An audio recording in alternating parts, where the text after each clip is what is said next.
आपल्या सगळ्यांचे सहकारी आपल्या इंदापूर तालुक्याचे प्रतिनिधित्व करत असणारे मंत्रिमंडळातील माझे सहकारी कृषी मंत्री दत्ताभाऊ भरणे, कार्यक्रमाला उपस्थित असणारे आमचे थोरले बंधू राजेंद्र दादा पवार, आपल्या कारखान्याचे चेअरमन पृथ्वीराज बाबू जाचक, व्हाईस चेअरमन कैलासराव गावडे, छत्रपती सहकारी साखर कारखान्याचे सर्व सन्माननीय संचालक बोर्ड, सर्व माजी सन्माननीय संचालक बोर्डातील माझे सहकारी संजू माने, दत्तात्रय थोरवे, प्रशांत काटे, अमोल पाटील, दत्तू पाटील, ईश्वर पाटील, आपले संघाचे सरपंच हनुमंतराव कोकाटे, अमोल, तसंच साधनाताई केकान, संजयराव निंबाळकर, प्रशांत सातव, शिवराव निंबाळकर, विठ्ठलराव निंबाळकर, राजेंद्र गावडे, विठ्ठलराव जाचक, अनेक मान्यवर आहेत. सगळ्यांचीच नावं घेतली पाहिजे. सगळेच प्रमुख सहकारी आहेत,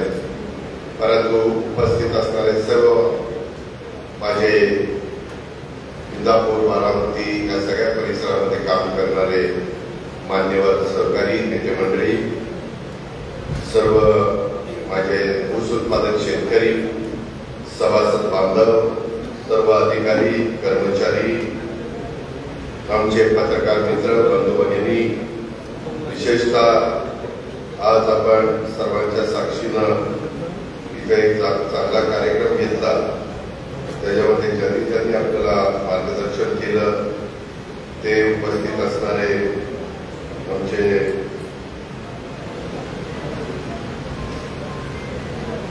डॉक्टर विवेक मोहिते, तुषार जाधव,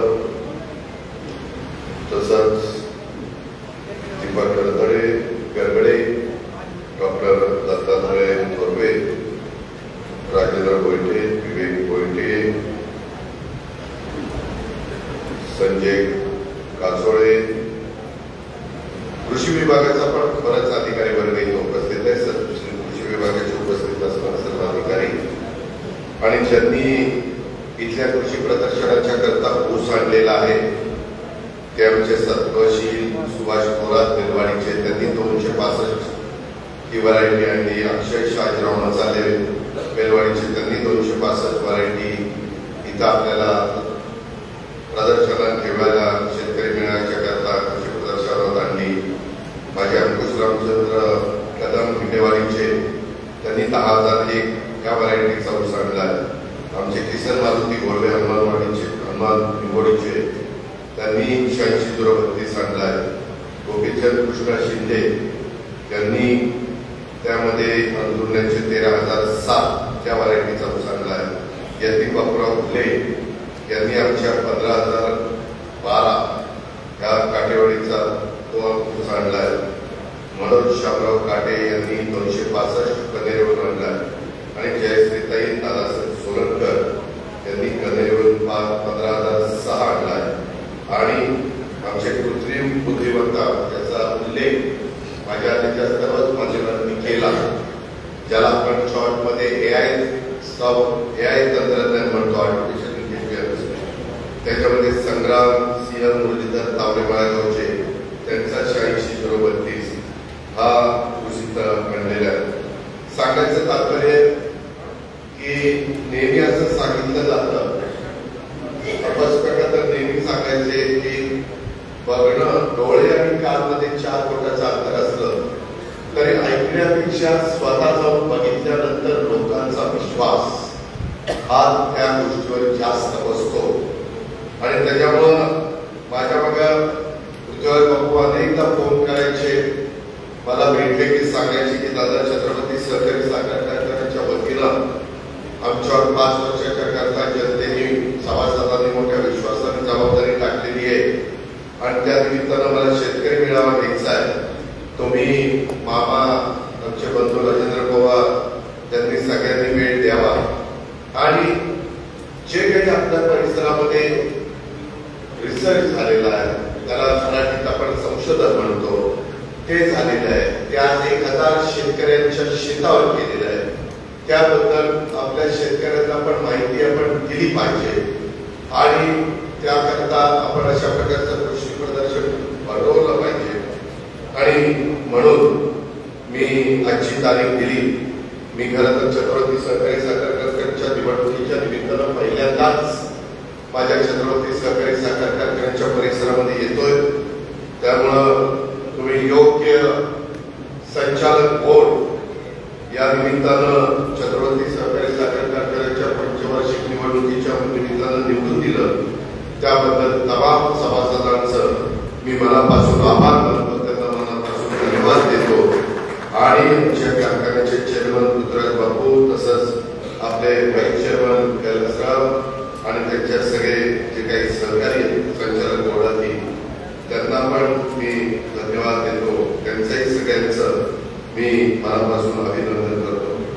मित्रांनो, आज जसा आपला महत्वाचा कार्यक्रम आहे तशा पद्धतीनं आज आपल्या सर्वांचं लाभद दैवत श्री गणरायाचं अत्यंत उत्साहामध्ये सकाळपासून वेगवेगळ्यांच्या घरी आगमन होत आहे आणि सगळीकडे एक मंगलमय वातावरण तुमच्या माझ्या शिवशाहू फुले आंबेडकरांच्या महाराष्ट्रामध्ये आपण पाहतोय.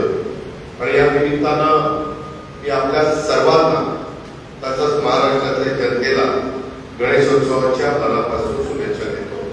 गणपती बाप्पा ही बुद्धीची देवता, या बुद्धीच्या देवतेच्या आगमनाच्या निमित्तानं आपल्या सर्वांचं जे वैभव आहे त्या छत्रपती सहकारी साखर कारखान्याच्या वतीनं इथं ऊस शेती, कृत्रिम बुद्धिमत्तेच्या तंत्रज्ञानाचा वापर या महत्वाच्या विषयावर जे काय आयोजन केलेलं आहे ही आपल्या सर्व शेतकऱ्यांच्या दृष्टीनं अतिशय आनंदाची बाब आहे, समाधानाची बाब आहे.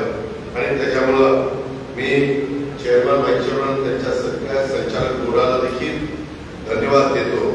तसं बघितलं तर छत्रपती शिवाजी महाराजांच्या नावानं आपल्या बाप दादांनी, आपल्या सगळ्या वडीलधाऱ्यांनी ज्याचा उल्लेख मगाशी आमचे बंधू राजपूतदादा पवार यांनी केला, बापूंनी काही सांगितलं, इतरांनी काही सांगितलं, त्या नावाने स्थापन झालेला आपला सहकारी साखर कारखाना इंदापूर तालुक्याच्या प्रगतीचा एक पाया या साखर कारखान्याने घातला.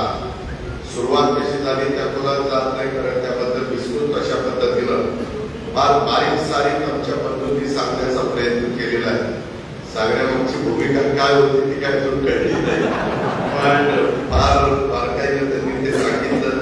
अर्थात माणसाच्या मनामध्ये जे येतं ते माणसाने मन मोकळेपणाने बोललं तर मन मोकळं होतं. त्याच्यामुळे आज मन मोकळं झालं ते बघून मला पण समाधान वाटतं. त्यामध्ये इथल्या आपल्या सगळ्यांचा साखर कारखाना, इथल्या हजारो माझ्या सभासदांचा, शेतकऱ्यांचा, कामगारांचा आणि या कारखान्यावर अवलंबून असणाऱ्या छोट्या मोठे जे माझे व्यापारी आहेत, जे माझे दुकानदार आहेत, जे माझे उद्योजक आहेत आणि या परिसरातल्या ग्रामीण जनतेचा एक आधारस्तंभ म्हणून आपण या कारखान्याकडे बघतोय. आणि मी तत्वामध्ये पण आता सांगितलं, माझी नेहमी महाराष्ट्रामध्ये बोलत असताना हे सांगत असतो की माझी सुरुवात ही छत्रपती सहकारी साखर कारखान्यापासून झाली.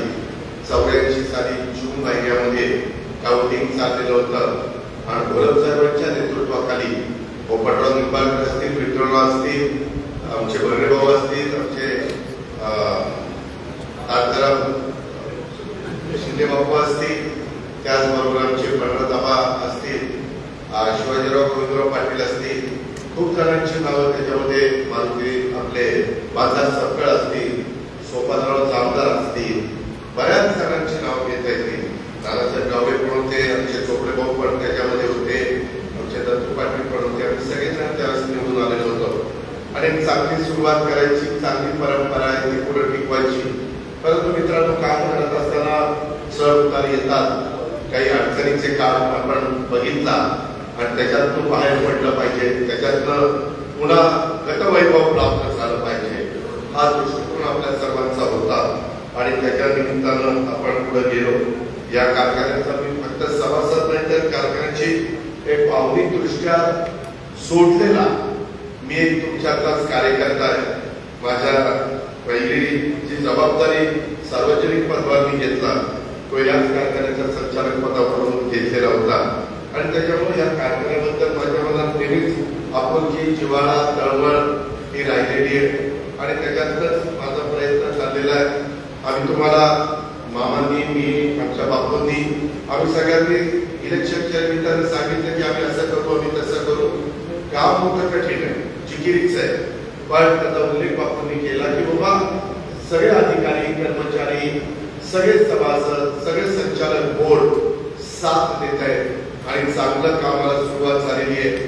जादूची काठी नाही, थोडासा वेळ लागणार आहे, पण काळजी करू नका. आम्ही सगळेजण मजबूतीनं उभे आहोत आणि तुम्हालाही जाणवत असत गेल्या 90 दिवसामध्ये ज्या वेळेस बापूंना राज्य सरकारच्या स्तरावर, बँकेच्या स्तरावर कुठल्याही बाबतीमध्ये त्यांनी मला किंवा बाबांना फोन केला तर आम्ही ताबडतोब त्याच्यातनं जे काही आमचं जबाबदारी आहे ती जबाबदारी पार पाडण्याचा प्रयत्न केलेला आहे. आज देखील इथं आल्यानंतर बरेच प्रश्न आहेत. खरं तर मला पण पुढं मिटिंग येत नाही, परंतु रयत शिक्षण संस्था न्यू इंग्लिश स्कूल डोर्लेवाडीच्या इमारतीचं बांधकाम आणि जागेच्या संदर्भात एक पालक, ग्रामस्थ आणि मीडियावर सारखी उलटसुलट चर्चा झाली. मला इतकं वाईट वाटतं की चर्चा करता येते, मीडियावाले पण लगेच निगेटिव्ह चर्चा झाली की दांडका आलं बंद. अरे त्याच्या मागची मेहनत, त्याच्या मागचे कष्ट हे काही एकदम होत नाही. आता तिथं मला वाटतं 24 खोले, 81 गुंठे जागा, मागच्या बोर्डाने 60 गुंठे जागा देण्याचा ठराव केला, परंतु काही कारणाने 3 वर्ष जनरल बॉडी झाली नाही. आता बापूंनी काहीतरी 28 तारखेला जनरल बॉडी सप्टेंबरला ठेवलेली आहे. त्या जनरल बॉडीत मी बापूंना विनंती केली की तुम्हालाही सगळ्यांना सांगतो की बाबांनो 81 गुंठे जागा आपण रयत शिक्षण संस्थेला देऊन टाकू. रयत शिक्षण संस्थेला त्याला सगळ्यांनी सहकार्य करा.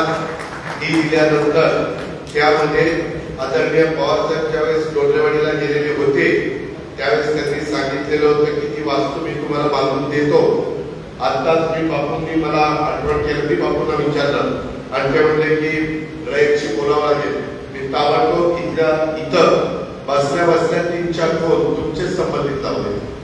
चंद्रकांत दळवी ते चेअरमन आहे, त्यांना म्हणलं की बाबा तुम्ही मागणी करा, 81 गुंठे जागा मला द्या. इमारतीची दयनीय अवस्था आहे, त्याकरता पवार साहेबांच्याकडनं 3 कोटीचा चेक रयत शिक्षण संस्थेमध्ये जमा आहे. 3 कोटी रुपये, 24 खोल्या बांधायच्या. मी आता राज्याचा अर्थमंत्री म्हणून काम करतोय. अंगणवाडीच्या करता परवाच माझ्या पुढे प्रस्ताव आलेला होता.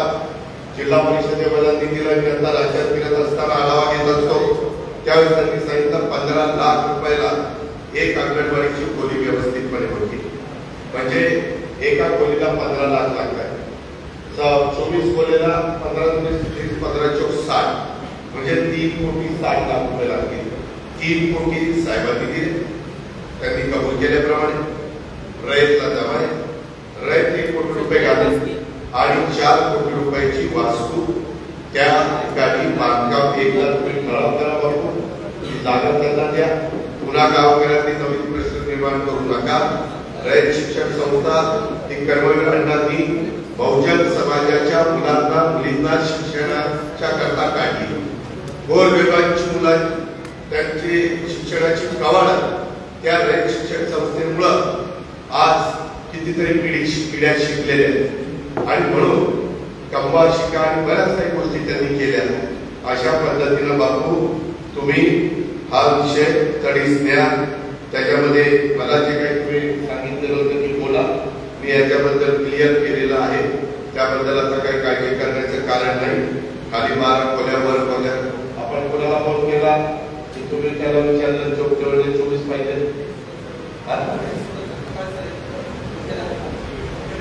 मुख्याध्यापकाला विचारलं, त्याने काहीतरी 24 खोल्या सांगितल्या. अशा पद्धतीने होईल आणि त्याच्यापेक्षा आणखी काही कमी पडलं तर मी आहेच.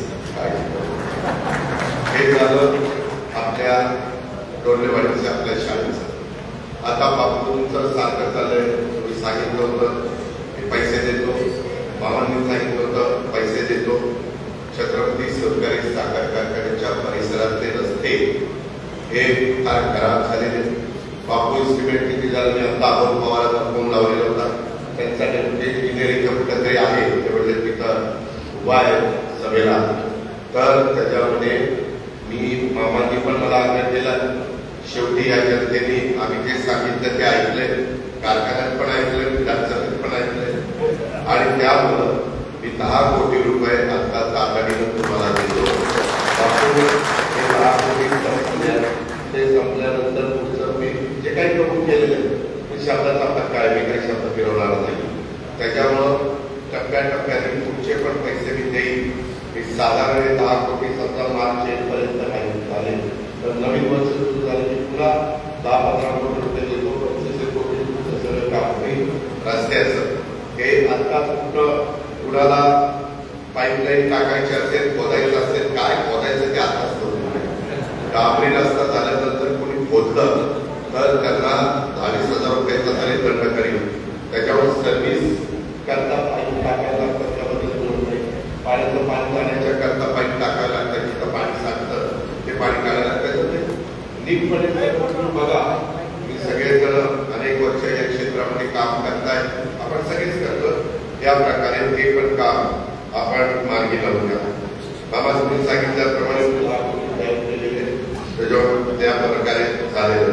आज इथं कृषी प्रदर्शन भरवत असताना आमचे Vasantdada sugar institute, Jain irrigation, आमचा ऍग्रिकल्चर डेव्हलपमेंट ट्रस्ट, तसंच कृषी विज्ञान केंद्र, कृषी विभाग, विविध वेगवेगळ्या खतांच्या, बियाण्यांच्या, औषधांच्या कंपन्या, विशेष कृषी अवजारांच्या वेगवेगळ्या कंपन्या, विविध पाईप्स निर्माण करणाऱ्या कंपन्या, ठिबक सिंचन करणाऱ्या कंपन्या म्हणजे निर्माण करणाऱ्या कंपन्या, कृषी विभाग आणि लाभार्थ्यांची अन्न प्रक्रिया योजना, प्रक्रिया स्टॉल, माझ्या महिला बचत गटाचे स्टॉल, अशा खूप काही गोष्टी आहेत त्या आपल्याला हे निश्चितपणे कराव्या लागेल. म्हणजे त्यांचं मी अभिनंदन करतो.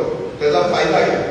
आता तो मशीन जे काही कारखान्याने मला वाटतं आव्हान केलं त्याच्यामध्ये 2 वर्ष झाले 25 लाख रुपये काहीतरी तुम्ही त्यांना कारखान्यावर पण देत आहे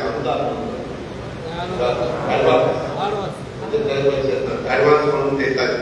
आणि त्याच्यावर कुठं ना कुठं माझ्या छत्रपती सहकारी साखर कारखान्याच्या शेतकऱ्यांनी असे मशीन घ्यावे. मगाशी उल्लेख केला बापूंनी तसं. मित्रांनो, माझा सहकारी साखर कारखाना ज्याचं नाव आता विलासराव देशमुख सहकारी साखर कारखाना आहे, तिथं गेल्या वर्षी 100% हार्वेस्टरनी ऊस तोडून आणलेला आहे. कोयता काही वापरला नाही, गडी माणसांनी ऊस तोडलेला नाही, ट्रिपलर अनेक बसवलेले आहेत. आपल्याला पण त्या गोष्टीचा विचार करून गव्हाण वाढवावी लागतील का काय करावं लागतं ते सगळं बघा. माळेगाव सहकारी साखर कारखान्यात ट्रिपलर चांगले बसवले, अनेकांनी त्यांचं अनुकरण केलेलं आहे. जिथं जे चांगलं असेल ते आत्मसात करण्याचा प्रयत्न करू. आणि सभासदांना जो शब्द दिलेला आहे, तुम्ही तर कष्ट घेतायचे, तुम्ही बाकीचे काम करतायचे, तुम्हाला आता सगळेजण सहकार्य करतायचे, तर त्याच्यामध्ये 90 दिवसामध्ये जवळपास 25 लाख ऍडव्हान्स 5 वर्षाच्या परतफेडीनं मुदतीवर बिब्याची तुम्ही हार्वेस्टरला देताय. त्याच्यामध्ये कृत्रिम बुद्धिमत्तेच्या करता देखील 25 हेक्टरी 25,000 खर्च येतोय. साधारण सभासदांनी काही पैसे भरायचे, हेक्टरी मला वाटतं 9,000 रुपये. त्याच्यानंतर 7,500 रुपये हे कारखाना सभासदांना दिलं आणि आतापर्यंत 55 सभासदांनी तरच कमी प्रतिसाद आहे. मी आता याच्यानंतर माळेगावला चालतो. माळेगावला मी रोपवाटिकेचं आणि काहीतरी माझे असते तिथं उद्घाटन ठेवलं. कारखान्यावर पण काही काम आहेत ते पण मी तिथं बघणार. सांगायचं तात्पर्य तुम्ही प्रतिसाद द्या. आज मी आपल्याला सगळ्यांना सांगेन, बाबांनो, तुम्ही इथं अनेकांचं अनेक काही ऐकलेलं आहे. त्यामध्ये आपल्या मागील वर्षी आम्ही तुम्हाला एकदम तुमच्यावर आम्ही ट्रायल करत नाही. आम्ही मागं काही वर्ष बारामती तालुक्यातल्या 1,000 शेतकऱ्यांच्या उत्पादकता ही 40% वाढवण्याच्या करता यशस्वी झालेलं. तिथं शेतकरी कमी उत्पादन घेत होते. 35 ते 40 टन उत्पादन घेणारा शेतकरी त्यांनी एआयचा वापर केला तर आता त्याच्यातनं त्याचं टनेज हे 35 टनांनी वाढलंय. तो 500 टनापर्यंत पोहोचलेला आहे. 55 ते 60 टन जो काही उत्पादन घेणारा शेतकरी आहे तो आता याच्यातनं निश्चितपणे 80 पर्यंत पोहोचलेला आहे आणि 60 ते 70 टन ऊस काढणारा शेतकरी हा 100 ते 110 टनापर्यंत पोहोचलेला आहे आणि आपल्या जो 90 टन काढणारा होता तो तर 125च्या पुढं हा पोहोचलेला आहे. काही जण मला आता बोलत असताना माझे अधिकारी सांगत होते की दादा 150 पर्यंत त्या डॉक्टर विवेक गोटे म्हणते 150 पर्यंत काही शेतकरी जातील. हे केलं पाहिजे. पाणी आता शेतकळ भरलंय. आजच मला अधिकाऱ्यांनी सांगितलं दादा आता आम्ही कॅनॉल बंद करणार आहे कारण कुणी पाणी घ्यायला तयार नाहीये. त्याच्यावर कॅनॉल बंद करायचं. मी मामांना विचारलं तर ज्यावेळेस तुम्हाला पाणी लागेल त्यावेळेस कॅनॉल सोडून धरणं फुललंय आणि बाकीची कामं जी काही कॅनॉलची करायची ती क्लोजर घेतल्यानंतर करून घेऊ. त्या प्रकारे कॅनॉलच्या बाबतीमध्ये देखील आपण करतोय. याचा वापर केला तर खताची बचत होते. त्याच्यामध्ये साधारण 30-40% खताची बचत होते. पाण्यामध्ये पाट पद्धतीचे पाणी तुम्ही मागाशी बघितलं त्यापेक्षा याचा वापर केला तर 50% पाण्याची बचत होते. आज आपल्याला पाणी फार जीवन आहे. आपल्याला पाण्याचं महत्व कळायला लागलेलं आहे. त्याच्यामुळे या रस्त्याने गेल्याशिवाय गत्यंतर नाही. आपल्याला जावंच लागेल. जे मगाशी आमच्या बंधूंनी सांगितलं दुधाचं मला आठवतंय त्यावेळेस एक ट्रक आला 40 लिटरचा कॅन घेऊन गेला. आता टँकरच्या टँकर दुधाचे जात आहे. एवढा फरक माझ्या इंदापूर बारामती तालुक्यात ह्या सगळ्यात आपला असा झालाय. आर्थिक सुबत्ता त्या बाबतीमध्ये आलेली. ऊसामध्ये देखील आम्ही कोईतूर म्हणजे पाडेगाव आणि आपलं वसंतदादा शुगर इन्स्टिट्यूट BSI त्याच्यामध्ये 265, 8632, 1212, 8012, 15012, 10001, 15007, 13007, 15006 अनेक व्हरायट्या काढलेल्या आहेत. बाबा तू काही करा 3 वर्षांनी आपल्या स्वतःच्या शेतातलं बेणं बदला. एकदा बेणं नवीन लावलं की भारतात त्याच्यावर 3 पिकं काढा. 4थ्या वर्षी नवीन बेणं पाहिजेच. त्याशिवाय आपल्याला पर्याय नाही. आणि म्हणून त्याच्यात राज्य सरकारने पण मी बजेट सादर करत असताना 2 वर्षाकरता यायला 500 कोटी रुपयाची तरतूद केलेली होती. पण आता कृषी मंत्री आहे ज्या पद्धतीनं माझा शेतकरी समाज प्रतिसाद देतोय हे काही आपण फक्त उत्साह करतो असं नाही. इतर पण पिकांवर फळबागांवर पण करतोय. आपली कापूसवर करायची बाकीच्या पिकांवर सोयाबीनवर करायची पण तयारी आहे. पण या आर्टिफिशियल इंटेलिजन्स AIचा वापर केला पाहिजे. हे शक्य आहे. जगाने मान्य केलंय. आता AIचा वापर केल्याशिवाय आपण कुठलाही व्यवसाय त्याच्यामध्ये यश मिळू शकत नाही. शिक्षणामध्ये होतोय, उद्योगामध्ये होतोय, शेतीमध्ये होतोय. सर्व प्रकार तुम्ही रस्ते घ्या काही करा त्यामध्ये आता AIचा वापर सुरू झालेला आहे. आणि जे AIचा वापर तुम्हाला आठवत असेल पूर्वी लिहिता येतो साक्षर, लिहिता येणार नाही तो निरक्षर. त्याच्यानंतर राजीव गांधींनी कॉम्प्युटर आणला. टीका केली काय म्हणजे संगणक काढल्यानंतर बेकारी वाढेल. राजीव गांधी सांगत होते वाढणार नाही.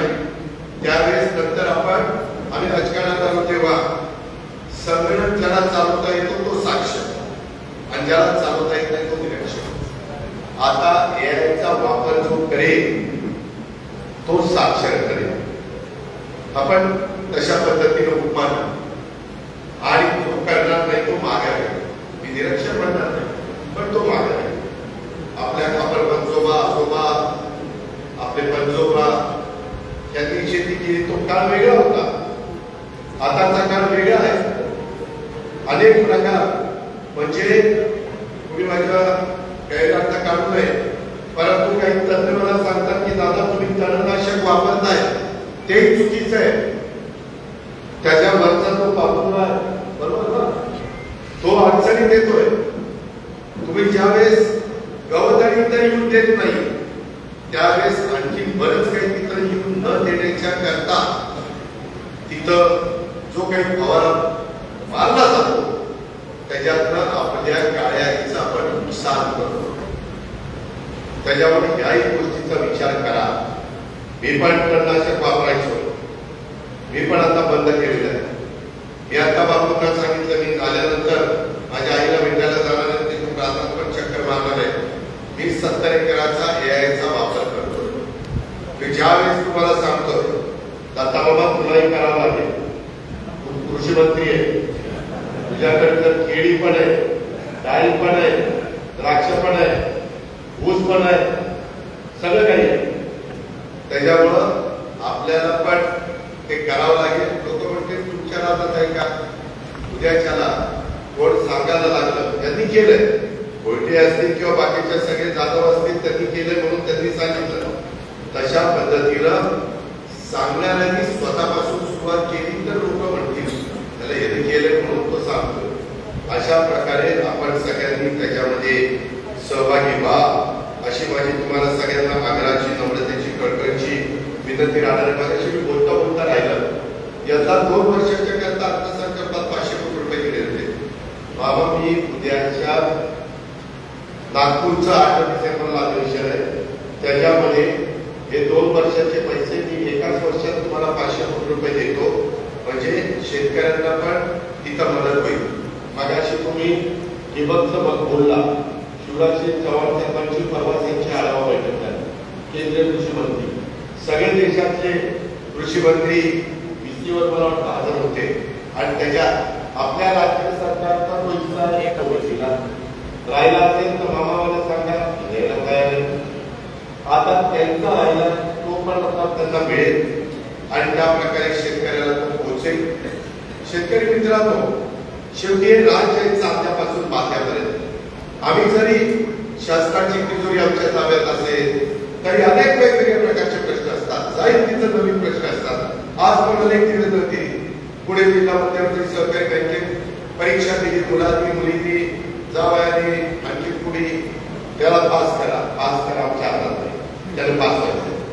तोंडी परीक्षेत आम्ही मदत करू. अनेक प्रकारची इतर कामांची सगळा उल्लेख करत नाही.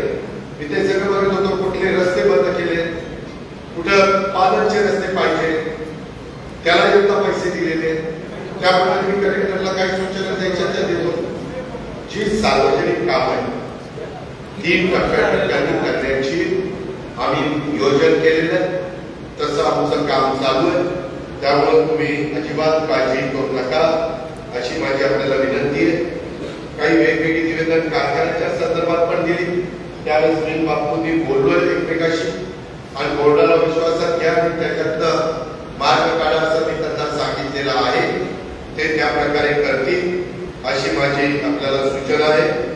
मी इथं केवळ उपमुख्यमंत्री यांना जरी आलेलं नाही तर कारखान्याचा ऊस उत्पादक शेतकरी म्हणून आलेलो आणि माझा स्वतःचा पण ऊस जरी माळेगाव, सोमेश्वर यांच्यापेक्षा आपला दर कमी होता तरी मी कधी ऊस बाकीच्या कारखान्यांना घातला नाही.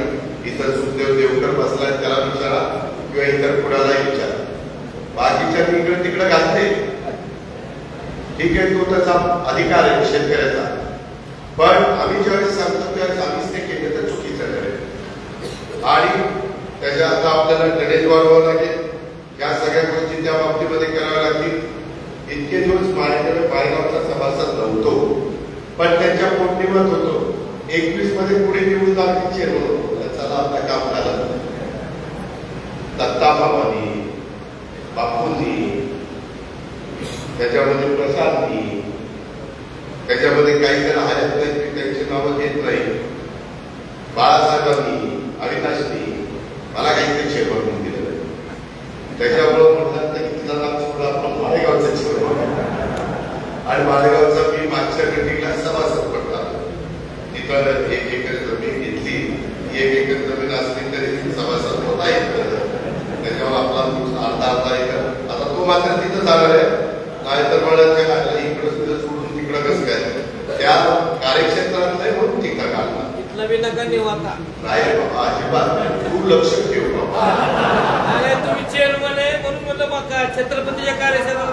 घेऊन जाऊ नका. अजिबात देणार नाही. माळेगावच्या बरोबरीला भाव द्या, एक काढून देणार नाही. रमणीचा भाग जाऊ द्या. बापूंचं माझं पूर्ण झालेलं आहे.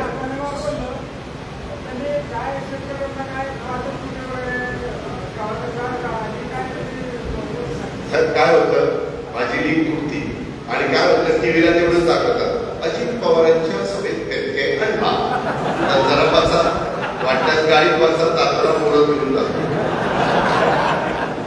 सांगतो त्याचा भाग सांगितलं.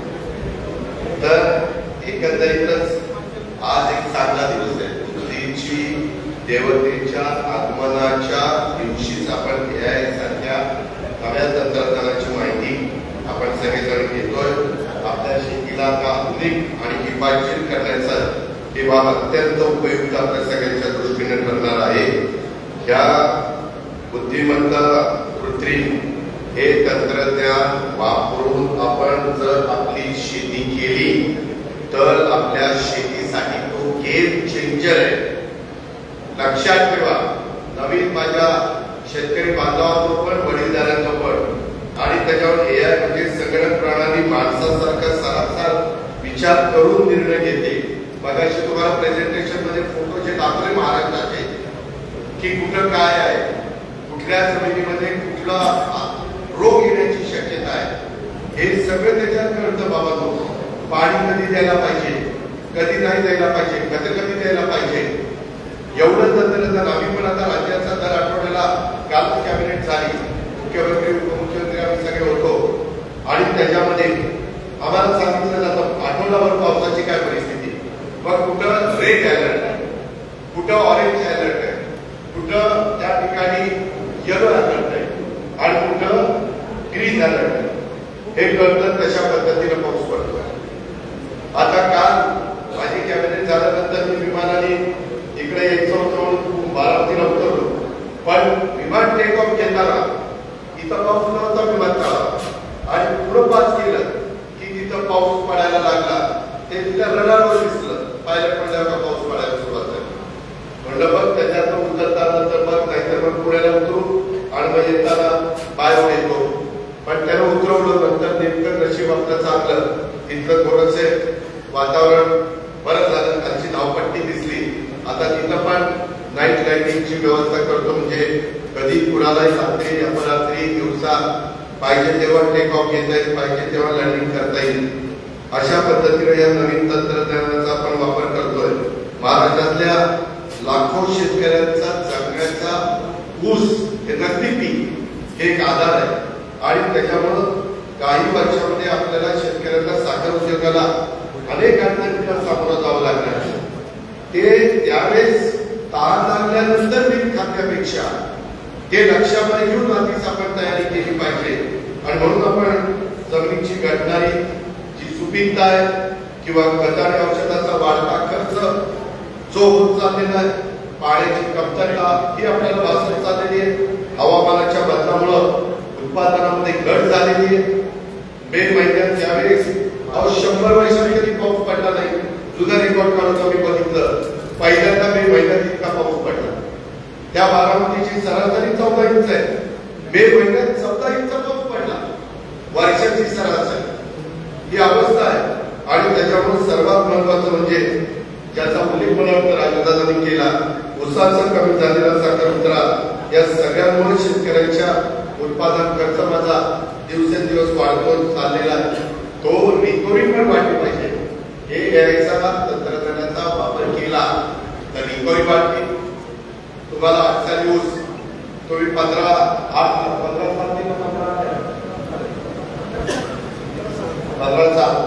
तो तुम्ही एक पीक गरीबाचं काढून देखील घेऊ शकता, तरी देखील तुमची रिकव्हरी इतरांच्या अडचणीच्या इतरांच्या अडचणी 16 महिने उठत असेल तर हा ऊस हा साधारण 14 महिन्यात 14 महिन्यात परिपक्व होतो. त्याच्यामुळं तिथेही आपले दिवस वाचतात, तेवढा खर्च आपल्याला कमी होतो. आणि त्याच्यामुळे या सगळ्या गोष्टीचा वापर यावेळी कृत्रिम बुद्धिमत्ता हे तंत्रज्ञान आपल्याला शेतीसाठी ऊसासाठी करावंच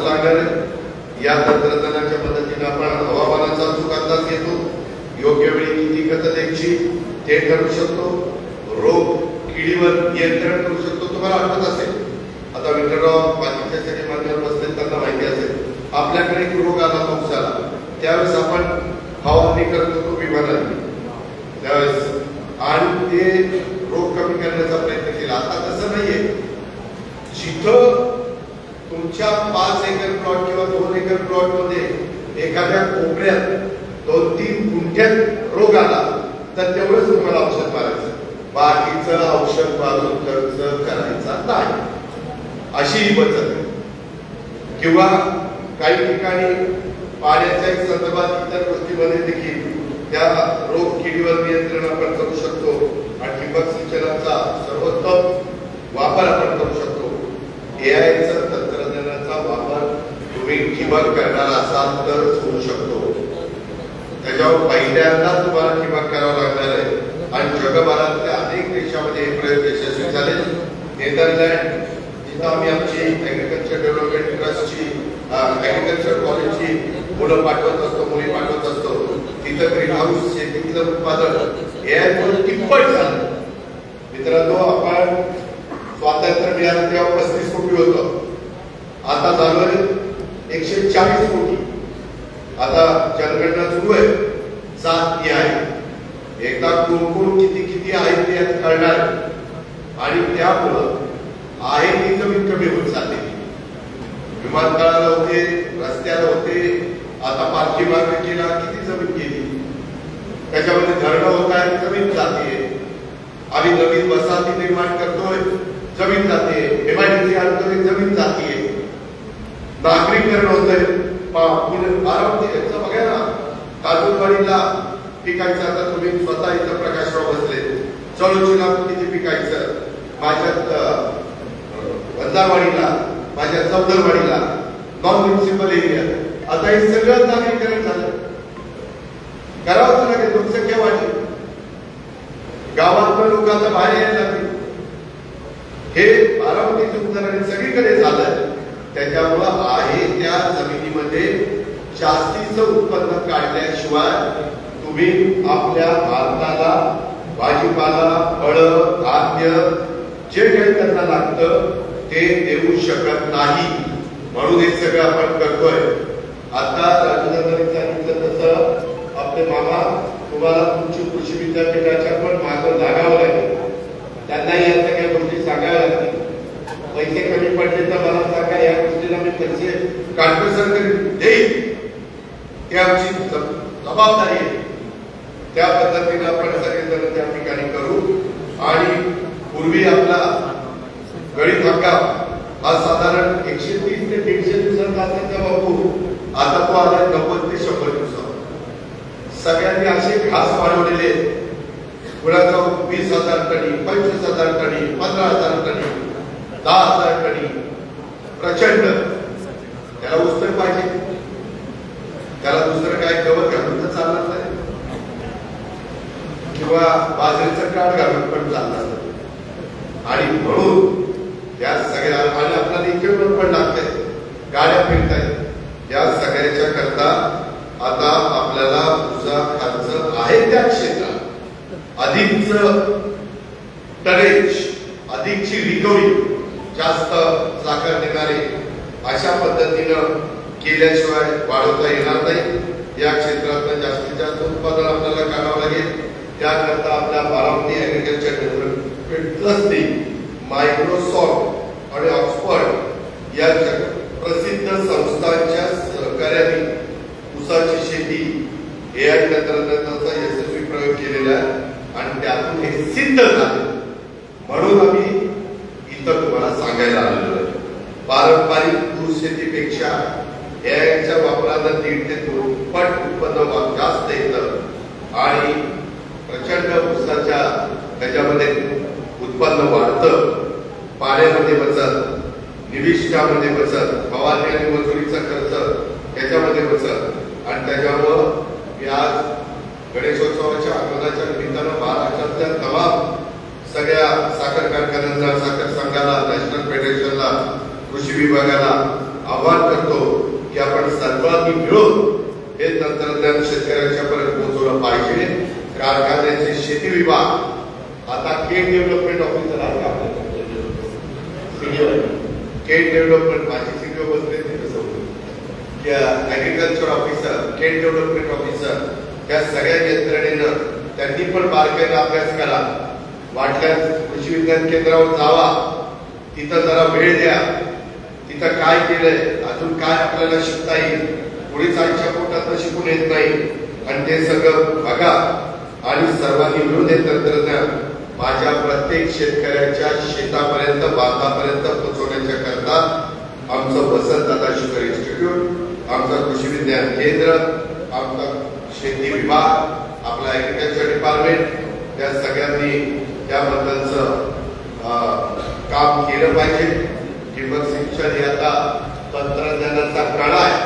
जसा पक्ष वाढवण्याच्या करता कार्यकर्ता हा कणा असतो त्या पद्धतीनं आणि शेतकऱ्यांना सवलतीच्या दराचा कर्ज उपलब्ध करून देण्याच्या करता सातारा जिल्हा बँक पुढे आली, पुणे जिल्हा बँक पुढे आलेली आहे आणि राज्य सहकारी बँकेने पण त्याला तत्वता मान्यता दिलेली आहे.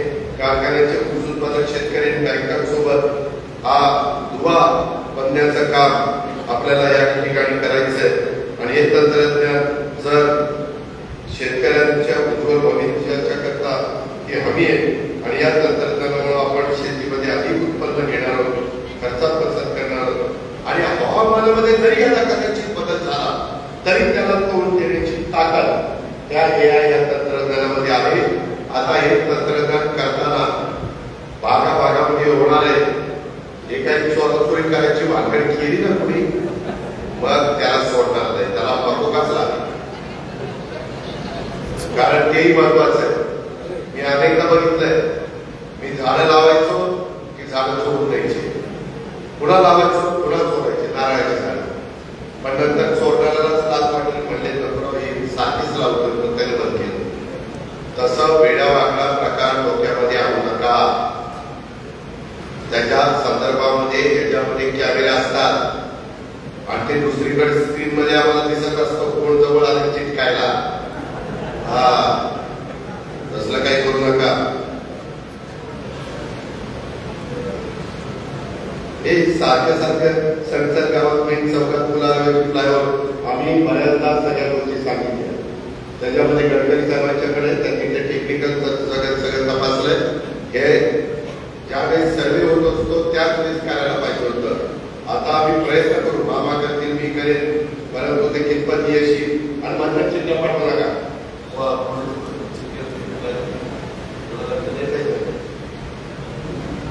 त्यामध्ये या गोष्टी काही येतात.